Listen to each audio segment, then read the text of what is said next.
Hello and welcome to the Rugby Gods podcast. I'm John Keenan. No mai haere mai. Today is February 24th and now let's talk some rugby. So I'm going to go straight into Six Nations. So this is essentially, a part two for me. Just talked around the Super Rugby round 4 for about an hour earlier. And now I've taken a break and I'm going to come back and have a quick wrap up of 2026 Nations round 3. Let's have a look at the games that happened. So obviously Six Nations, so there's 3 games, right? It's the third round.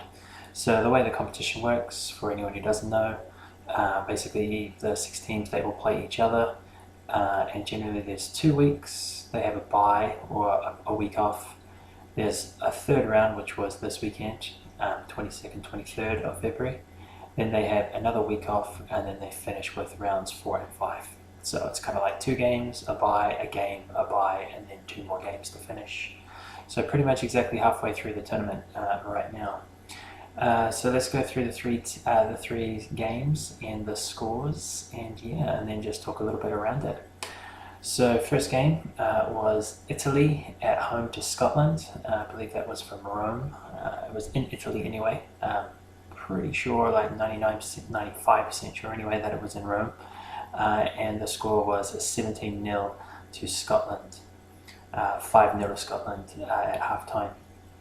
So well done to Scotland there, getting the win away in Italy. Had a bit of a look at that game, watched the extended highlights. Beautiful day, really good, like winter conditions, blue sky, perfect afternoon rugby. And, Scotland certainly made the most of it. A lot of run meters in the backs there, especially from, fullback Stuart Hogg, but the wingers for Scotland looked very lively too. And I must say, even the Italians were putting together a number of phases on a number of occasions, and even their back three or their back line looked pretty attacking and pretty willing as well. So it was quite an interesting game from the extended highlights I saw. Scotland was certainly dominant, hence 17-0 win. But probably, Italy probably deserved some points. Maybe could have manufactured maybe 1 or 2 tries there, but I also feel on the other foot, on the other side, Scotland could well have scored 4, 5, 6 tries as well. So that game could well have been like 30-10 to Scotland or something like that. Just in my opinion, from the extended highlights I watched. You can't keep them out of the action or out of the highlights or out of the headlines, can you, at the moment? That being Stuart Hogg. So sort of in the first 2 rounds, he was in the headlines for all the wrong reasons, with a couple of bad plays as such, that a couple of key moment bad plays. But this time round, very good performance. I actually don't know if he was the man of the match, but just again from what I watched, he was very, very, very good. So in terms of going from kind of being a villain twice to the hero, in my opinion. Hastings was also pretty good at 10 for them. They don't actually say the man of the match. I don't believe. I'm trying to go through here. I should have probably prepped this a little bit better. But I guess Starman, Stuart Hogg. So I'm pretty sure he was the man of the match. So Hogg will understandably receive the plaudits for his all-action display and his superb first half try. But in a game of just 17 points, Hamish Watson was the standout player. So Italy were bright with the ball, but were thwarted time and again by Scotland's back row, with Watson the biggest thorn in their side. After an injury-hit season, the flanker looks back to his best. So I'm not sure if actually their back rower, their flanker Watson, got the man of the match, or if it was Hogg. So it doesn't actually say there, which is a little bit disappointing, as this is sort of the official I'm using sixnations.com, like the official website. Generally speaking, they say a key moment and they say who the man of the match was. That kind of left a fair amount of ambiguity there, right? Was it Hogg? Was it Watson? I'm not sure. But yeah, I mean, let's just go have a look through the scoring. So for Scotland, tries to Hogg, Harris, and Hastings, and a conversion to Hastings. Hastings getting like the try basically on full time to ice it, and getting kicking the conversion. For Italy, no points. And in the 69th minute, they had a yellow card to Izani as well to pretty much, confirm a loss. So yeah, there you go. But from my mind, Hogg and Hastings looked really good to me. I guess I have a bit of a backs biased to my rugby. I was the first five once upon a time back in the day. So yeah, I'm probably more comfortable kind of looking at, when I see a backline functioning, or, when I see a player, maybe a half or even a fullback playing well. It seems just understandable to me, or more understandable to me. Perhaps sometimes I'm a little bit lost as to just how well, a back rower or a flanker or a lock or a prop or a hooker is playing in the forwards. But well done to Scotland there. I said that Scotland would win this by 15 on Friday before the round. I just had a really, really quick, what are the games, who do I think will win, and I gave a margin. So I said Scotland to win and to win by 15, and so they won 17-0. So pretty much what I thought was going to happen there. Second game was a very good game as well. I really enjoyed this one. It was Wales at home to France, and France won 27-23. It was 17-9 to France at halftime. I really enjoyed. It was a pretty good ding-dong battle back and forth. A little bit of up and down, a little bit of quite a lot of passion, a lot of fire. A few sort of key moments, a few little breaks here and there that sort of basically won the match or lost the match, if you will. And certainly, again, like I've just said, with my back bias showing out there, Roman Intermark certainly looked the goods. He looked really, really good goal kicking, but also just really good around the field. He had a really great game for France, and he brought it home pretty strong. Or certainly set up the win. I think he actually got subbed towards the end. But, he certainly set up the win there and was really, really good at 10. So that's pretty exciting for, French fans for the next, World Cup cycle. He's such a young guy. Must be, all of 21, something like that. He's certainly got, another, 5, 6, 8, 10 years, maybe 10's a bit too much in professional era these days. Who knows what happens, right? But certainly the next World Cup cycle seems to be, Roman Intermark's to lose, if you know what I mean. So hopefully he doesn't get any, difficult, horrible injuries. It could be a really, really exciting, international talent, for the next World Cup cycle, really, and beyond. It's great for French rugby at the moment. I'll just read you the key moment that they had in the game. Or did I? No, I should go through the scoring, I suppose. So for Wales, tries to Lewis and Bigger, two conversions to Bigger, and 3 penalties to Bigger. For France, tries to Bothier, Willemse. That was a pretty awesome try as well from the lock coming around the front of the line out. That was a dominant play. Tries to Bothier, Willemse, and Intermark. 3 conversions to Intermark and 2 penalties to Intermark. So as you can see, Intermark, huge game. Try, 3 conversions, 2 penalties. Big difference in that one. French also picked up 2 yellow cards. They had Aldrit in the 39th, and I'm not quite sure how you say the man's name. Is it Haouas? Haouas. I believe he looked to me to be perhaps a sort of like Algerian, North African descent or something like that. So UAS, who us, something like that. He picked up one of the yellows in the 68th and Aldred in the 39th. So 2 yellow cards for France, but it didn't stop them from being pretty dominant in that game, really. Bigger got a converted try, kicked his own conversion, got a converted try in the 74th minute when they were losing. What were they down by at that stage? It must have been down by 11, because they ended up losing by 4, right? That's pretty amazing. This website's a little bit wordy, hard to scroll through it sometimes. But yeah, it's 23-24, so France won by 4, but really they were up by 11 with 4 or 5 minutes to go when Bigger got over. So pretty comfortable win for France. Wales good enough to get a bonus point, which could well be important, although they're 2 losses now from 3 games. But they kept it close, got a bonus point, or a competition bonus point. So well done to France, and Romain Ntamack looking good there, looking really good for France. I'd seen him play a little bit undecided on his performance against England. I didn't think it was that much control and that much. Great result again for France in terms of beating England in the round 1 game.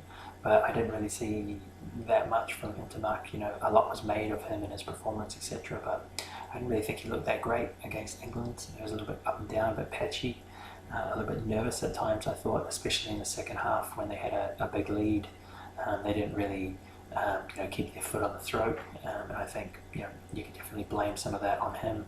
They really were trying to shut up shop with that big lead with 25-30 minutes to go, and there was a Johnny May double in there that got the game a lot closer than it probably could or should have been. Undoubtedly man of the match, Ntamack.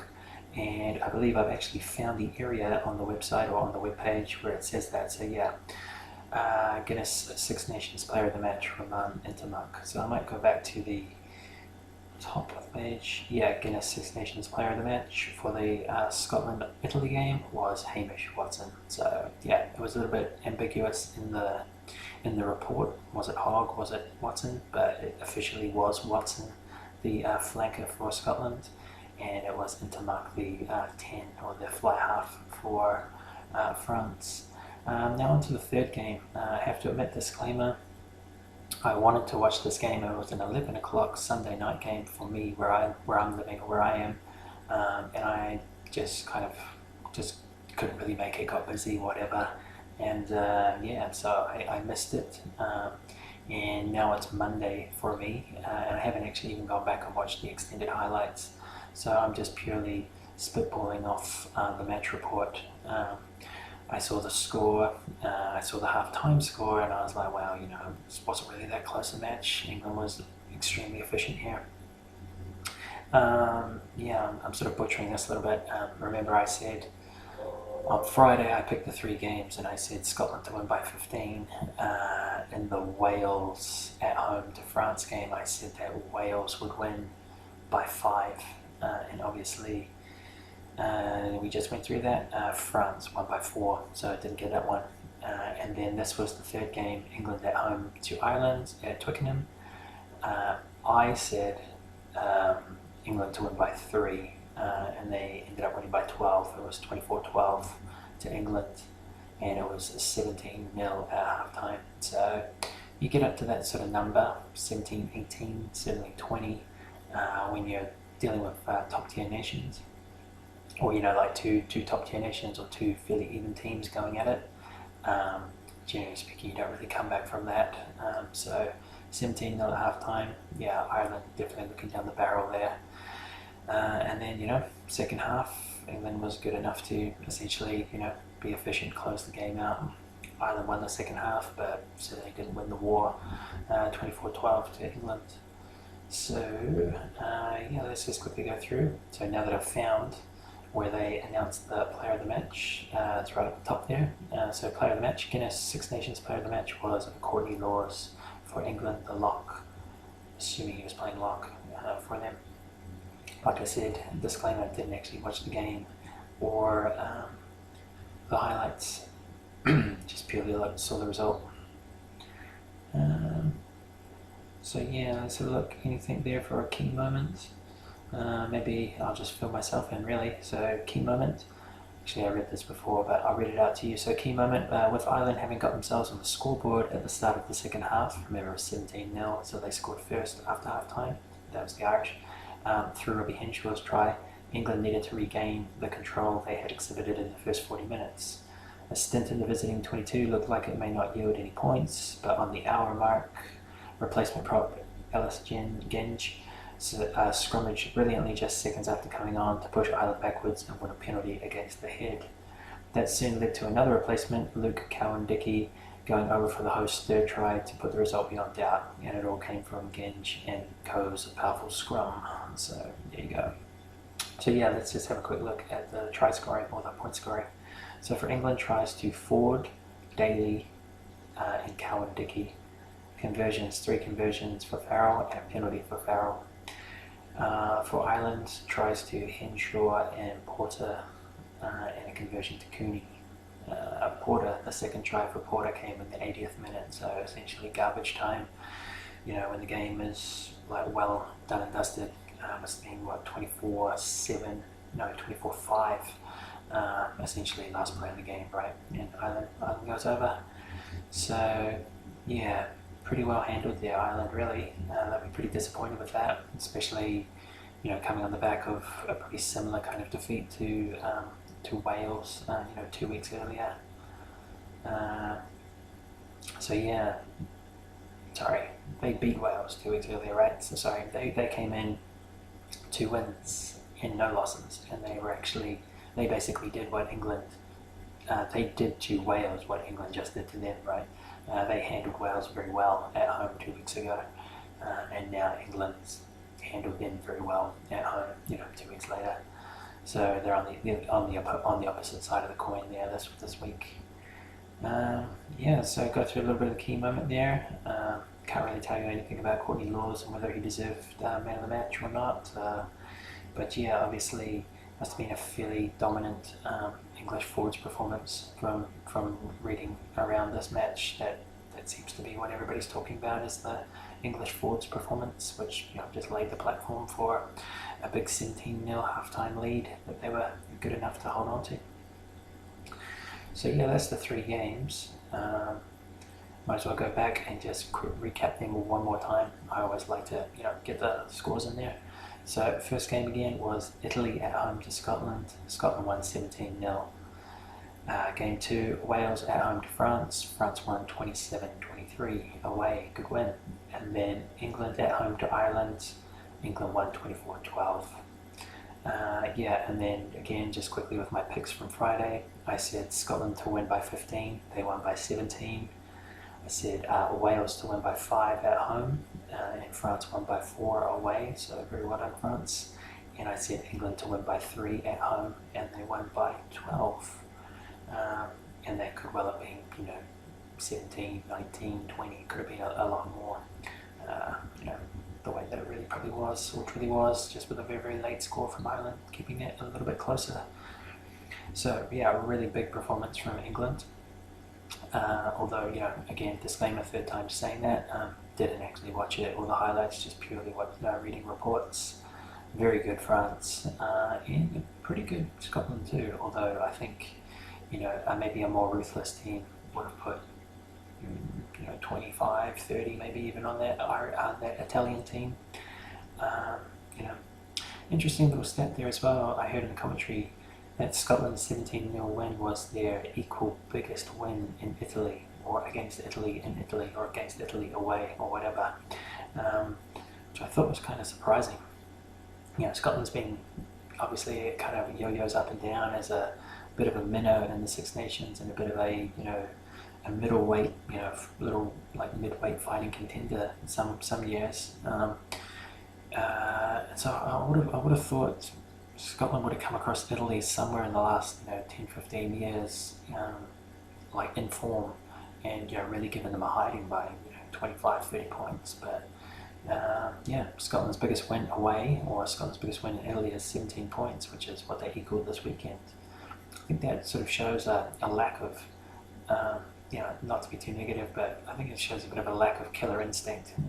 If Scotland's only best, or that equal best performance is what they did this weekend being, like I said, they scored 3 tries, but I think they probably could have scored 5 or 6. And it's amazing. I kind of feel like over the last 20 years, must be playing Italy every second year away. You just would have thought that they would have had a team that turned up in Italy somewhere along the line and really punished Italy, but yet to do so. So sorry to be a little bit negative there on Scotland. Well done for the win, and you've certainly been keeping teams honest in terms of being very valiant against both Ireland away and England at home. So I don't mean you disrespect, but I'm just surprised that historically over the last 20 years or so, with how often you play Italy and play Italy in Italy, that you haven't had a 20 plus point, a 25 plus point kind of hiding win over them. So please don't take that too negatively, any Scottish supporters.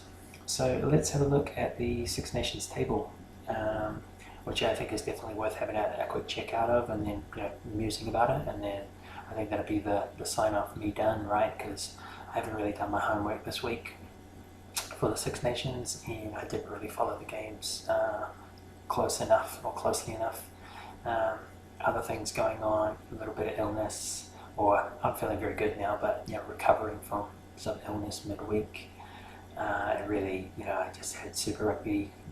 That's pretty much what I was really doing, with a smidgen of interest in the Welsh French game, which I thought was definitely the pick of the 3, and sort of lived up to the billing. So let's have a look at the teams. So after 3 rounds, France is in control. They're in command. So they've played 3-1-3, and they've got 13 points there. So that's pretty good, right? Like you say, it's like 2 wins and a bonus point win. So well done to France, cranking on all cylinders there, firing on all cylinders. Second place, surprisingly enough, maybe, is England. So they played 3-1-2 and lost 1, and they've got 9 points. Obviously, pretty big surprise upset loss to the French away in France, but they've managed to put 2 very good wins together, one away in Scotland and then one at home against Ireland this weekend. So well done there to England, getting themselves back into it. We've also got Ireland at 3rd spot, played 3-1-2, lost 1. They've also got 9 competition points, so they're essentially equal second, I guess. But I'm not sure if the tiebreaker there is who beats who. It probably is, probably should be. And if it's not, then it will be points differential. And again, England wins that at the moment. So, if there's 2 teams locked on equal points, I'm just taking a guess here, but this is generally speaking the way it's tie broken in many other competitions I follow. It's who beat who. So in that case, it would be England beating Ireland just this weekend. And then the second way to break it, if those 2 teams had a draw or they didn't play each other, is points differential, which England has plus 12. Ireland currently has plus 5. So England kind of on top of Ireland 2 ways there. But they're basically 9 points each. And both, chasing France really, right? 4 points back, 4 points adrift of France, both of them. So I guess the good thing for the competition though is that,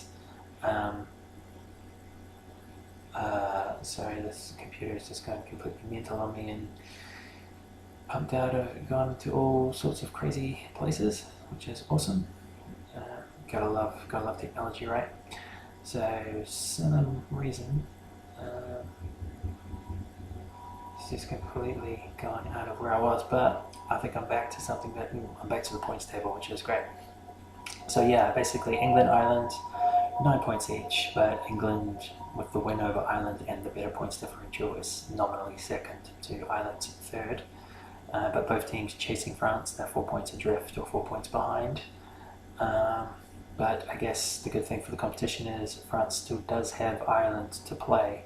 So yeah, watch out. That's going to be a huge match, right? If Ireland can get through France, bit of an upset there, then the competition will be alive and kicking going into, or like to finish up, because I believe that Ireland-France game is going to be the 5th round. So yeah, I think Ireland has Italy next. I'll come back and have a look at round 4 fixtures. I'm sort of butchering this, as is my want, kind of go off on a few different tangents. So I'm just going to recap that again.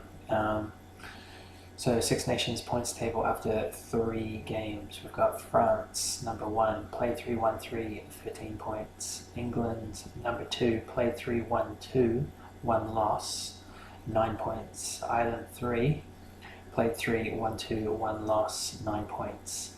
Wales 4, played 3-1-1, lost 2, 6 points. Scotland 5, played 3-1-1, lost 2, 6 points. And 6th is Italy, played 3, lost 3, no competition points, no points. So yeah, a little bit interesting. Scotland, Wales, 1 win, 2 losses each, both locked on 6 competition points, so win plus 2 bonus points. England, Ireland, 2 wins each and a loss, both locked on 9 points, so 2 wins and a bonus point each. And then they're really, it's a 3-horse race at present between, can France hold on, win those last 2 games, or go Grand Slam and definitely win, or do they drop one and maybe still be good enough to win it, or still have had a good enough season? We'll see. But yeah, at the moment it's definitely France's to lose, having already played England, and being 4 points up on both England and Ireland. So let's have a look at the next round. So round 4 will be in 2 weeks. So like I said before, you play 2 games, have a bye, play this 3rd round, have a bye, and then you play rounds 4 and 5 to finish. Quite like that format. But it means at the moment there's another 2 weeks until round 4. So let's just quickly look at those games. So on the 7th of March, you have Ireland at home to Italy. I think you've got to say it's going to be a win, and it's going to be a big win. So pretty sure Ireland will be definitely targeting 5 competition points from that. Second game on the 8th of March will be, these are my times, I'm sorry, so I guess they'll both be 7th of March, they'll both be Saturday games, I guess. But my time will be the 8th of March. England at home to Wales, so there's a huge game for England. I mean, they're locked on with Ireland at 9 apiece, and it's pretty much a formality that Ireland wins. It's really just by how much. Probably 70-80% likely that they win plus get a bonus point and push themselves to 14 points. And then so that's really going to leave England with quite a lot of work to do there up against Wales. If they get the win, then they'll probably still be a competition point back from Ireland. But we'll see what happens. And then the final game, Scotland at home to France. That'll be the Sunday game. So yeah, I'll just recap that one more time. Just doing a terrible job today, apologies. So round 4, 3 games. Ireland at home to Italy on the Saturday. England at home to Wales, the later game on the Saturday. And Scotland at home to France on the Sunday. Yeah, so Scotland at home to France, they'll definitely be trying to keep it close, keep it down, keep it tight, get a competition point minimum, and obviously maybe the surprise win, which would be huge. Like a surprise win there for the Scots at home. A big bonus point win for Ireland against Italy, and then all of a sudden, maybe you go into the final round with, which will be Ireland v France. You would go into that with, essentially Ireland, France locked, maybe on 13, 14 points each. And of course, if England's good enough to beat Wales, which may well be this year, the way Wales is travelling, could well go into that final 5th round with 3 teams locked on 13, 14 points each. And then obviously for England, that must be Italy, right? Yeah, it must be. They must finish with Italy. So again, if England's good enough to get through Wales, get themselves, to 13, 14 points in the comp, you'd think it'd be probably a pretty mandatory 5 points. With so much on the line, fifth round, they could well get themselves up to 18, 19 competition points. With 2 wins, finishing the comp with 2 wins. Playing Wales at home is obviously a huge advantage. So, what would you say here? It's a little bit far out to be making too many predictions, right? But, obviously Ireland at home to Italy is a formality. That's certainly 4 points for Ireland. And you probably have to say 80% likely, 80% plus likely that they get a bonus point win there as well. So probably really 5 points, pretty much almost guaranteed for Ireland there at home against Italy. England at home against Wales. Wales are essentially out of this Six Nations now, and England at home, they love playing there, and they've got a lot more to play for. So certainly wouldn't lock in a bonus point win, but I think you'd lock in a win there. So you could well see Ireland jump from 9 to 14, England jump from 9 to 13. I think that those are both probably pretty lock picks. And then you've got France playing away again. They played away this weekend, round 3 to Wales, and they're now playing, they'll be also away round 4 to Scotland. That's a real bogey match for France, I think. The fact that they're 3 from 3 have to go off the boil a little bit, in terms of second bye week, and then travel away for a second away game, and it's Scotland. They are dogged, battling Scotland. It's just not really probably the team you want to come up against in that 4th round. Not really so much for quality, but more just for fighting characteristics and like a banana skin game. Scotland can definitely pull that out. So I think that will be a really good match, especially because France will be playing it on a Sunday night, which will mean that they're well aware of what happened the day before on the Saturday afternoon, Saturday evening games.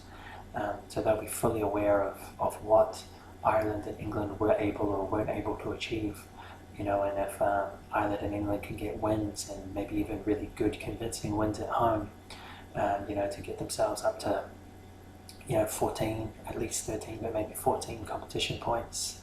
They'll be, France will be, although they're 3 from 3 and they've got their game against Scotland, they'll almost feel like they're still having to chase, being ahead in the Six Nations. And then obviously a slip up to Scotland would mean, going into that final round, level or maybe even a point behind, Ireland, and having to play them. So, that would give a huge leg up, I guess, to England coming through as an absolute, third horse backdoor effort, which actually is what I picked. Have to say, before the Six Nations all kicked off, I thought England, for continuity reasons and a few other reasons, were basically going to go through. I didn't think they would Grand Slam, and France certainly helped me out straight away with that because they beat them. But I said they wouldn't Grand Slam, but they would win the Six Nations. So yeah, I think in order for that to come true, I think England's probably going to need some help from its little brother Scotland to banana skin slip up the French in Scotland and at Murrayfield, and then go really well against Wales, and then finish off, just absolutely destroy Italy as best they can. So yeah, pretty interesting. It's still pretty alive there. So yeah, obviously just trying to spitball even 2 games into the future there. Like I said a couple of times, it will be England against Italy, and it will be Ireland against France, which means you're going to have a Scotland-Wales game, which will not really, that Scotland-Wales game will not really be much of a determiner, I don't think. Really, it's more about can Wales spoil England's party by coming to England round 4 and and winning away? Can Scotland spoil France and win at home? Really, their major play that's left in the Six Nations is as spoiling teams. Scotland to spoil France at home, and Wales to spoil England at home. Away. And if those two teams, if they can do that, then they're definitely giving Ireland a huge opportunity to maybe be that second dark horse come through from currently third spot. So yeah, I'm just going to have a quick look at the last round there, round 5. Like obviously I've just told you the games, but it's quite important to know who's playing who at home. That gives a huge amount of advantage, right? So those games will be all on the 14th. So they're 3 Saturday games, 14th of March for the round 5. The first game is Wales v Scotland, which is, I think, very good for the broadcasters, right? Because that will be essentially there'll be a lot of passion. Both teams will want to win it, but neither team will be getting the wooden spoon, and neither team will be getting a Grand Slam and or a Six Nations Championship. So it'll definitely be the mid-range game. And then the second match will be Italy v England, which again I think is Italy at home to England, but I don't think it really matters where that game's played. I think England's, it's going to be 5th round. If England's done its job against Wales, it's going to be all on for young and old 5th round. So Italy won't be playing for much, and England will be playing for everything. So I don't really think that matters too much where that game's played, England or Italy or just Timbuktu. It doesn't really matter. I think England are probably going to smash them as hard as they can, and probably put 30-40 points on them. Definitely ensure that they get a bonus point win, and bump up their points differential. So yeah, again, good for the broadcasters. So that's like essentially the second to last game, or the second game of the round, and then the final game of the round will be France at home to Ireland. So yeah, that's quite a lot of advantage there for France, right? I mean, especially if France can, get through the banana skin game I'm talking about with Scotland. If they get through that game, they'll be on 18 points minimum. 17 points minimum going into the final game at home against Ireland, which will definitely be a difficult game. Doesn't matter if you're at home or away. It's going to be a very difficult game, very hard game for the French. But having that at home is a huge advantage. And like I said, if they get through Scotland round 4, then destiny is just completely in their own hands. They'll be on 17 minimum. Ireland would be on 14 maximum. So and then they'll have the advanced knowledge of knowing exactly what's happened in the England-Italy game and what happened to England, or what's happened to England. So yeah, I mean, France is really sitting very, very nicely in this competition. Just the fact that 3 wins from 3 wins, but they've got a game away to Scotland and a game at home to Ireland, which is exactly what you'd want as a French supporter. I think you wouldn't want to have Scotland at home. That's almost a little bit of a wasted game if it meant that you had to play Ireland away to finish the competition. So the scheduling is very good. It's very good 2 ways for France. I mean, it's good in the fact that they've got Scotland round 4, Ireland round 5. That's nice. It's like build up of team, or build up of pedigree of team, and then also weaker team away, better team at home. But then also you're the 3rd game of the 5th round. You're the very final game of the championship, or the Six Nations Championship, meaning that you know exactly what you need to do against Ireland. So yeah, you got to say, with all of that kind of in France's favour, and just the way that they are actually playing very good rugby, it's no fluke that they're 3-0. Yeah, you've got to say it's definitely France's to lose here. And I mean, Italy, I would say Ireland getting Italy, that's nice for them, and then they can really focus on round 5, getting that upset win against the French. But of course, England also has Italy, and they're also at home to Wales. So might be pretty difficult for Ireland. yeah, I don't know. That's why the competition is very interesting, right? Like year in year out, it's an interesting competition. It throws up different winners pretty regularly, and then there's always different permutations. 1 round, 2 rounds, 3 rounds out from the end of the competition. So yeah, basically best of luck to France, best of luck to England, best of luck to Ireland. They're all still in it to win it. Wales and Scotland really now just playing as spoilers, quality teams that can spoil the party for those top 3, and then Italy doing kind of what Italy does, unfortunately, which is, basically be the 6th team in the competition, and provide maybe some respite in a couple of winnable games, for Ireland and for England to finish it off.